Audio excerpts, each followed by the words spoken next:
Pour moi, ça signifie un peu de nervosité, des papillons dans le ventre, un peu plus de pression, et puis le moment où est-ce que les grands se lèvent. Je pourrais résumer en ces trois, quatre aspects-là.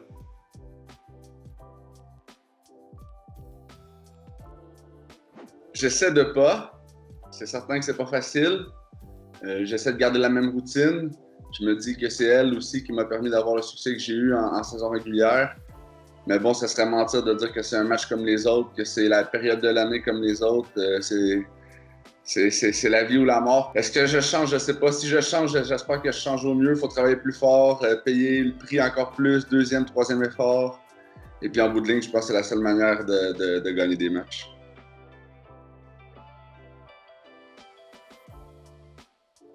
J'en ai eu quelques-uns qui n'étaient pas trop mal. Chez les juniors, quand je suis arrivé à Victoriaville, ça faisait 5-6 ans qu'ils n'avaient pas gagné une seule ronde. Et puis j'ai marqué le but gagnant en prolongation lors du match numéro 6. C'était ce sentiment qui est encore gravé aujourd'hui. Il y a eu la Coupe Calder dans la Ligue américaine. Mais je pense que le championnat de Swiss League ici, la ronde finale, en fait, là, le moment exact, c'est difficile pour moi. Je pourrais en nommer peut-être 2 ou 3. Mais c'est vraiment la ronde finale ici contre Appersville lors de l'épopée de 2016 qui est mon plus beau souvenir.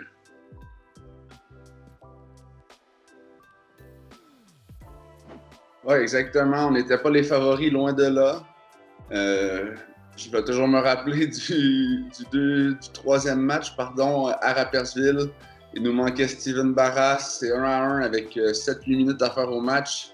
Je suis devant le but après mastiquer le gardien. Je vois Josen qui prend un tir de la ligne bleue, puis je vois très bien qu'il n'y a aucune chance que son tir soit cadré. Alors, les yeux fermés, je tends ma canne vers la gauche. Et puis, par miracle et magie, elle frappe ma canne et rentre dans le but. Puis, on l'emporte 2-1. Le match là-bas pour faire le break. Ça, c'est un moment qui va toujours rester gravé dans ma mémoire. Un autre à Porrentruy aussi, on était à 3 contre 5. Je bloque un shoot, ma canne casse, la rondelle se retrouve derrière le filet.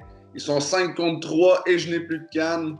Jordan Howard fait un bon jeu derrière le fil en coupant une passe, essaie de dégager la rondelle, pas possible. Je plonge pour sortir la rondelle avec ma main, elle sort pas, je me glisse par terre en amenant l'étranger Clark avec moi. Je me fais donner un double échec dans le dos. Johazen lui récupère la rondelle, part en échappée, se fait accrocher aussi.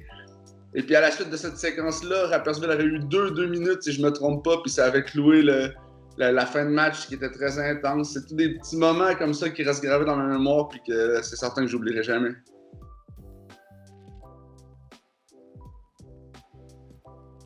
Ouais, je pense que ça va rester gravé dans la tête des gens ici pendant encore longtemps.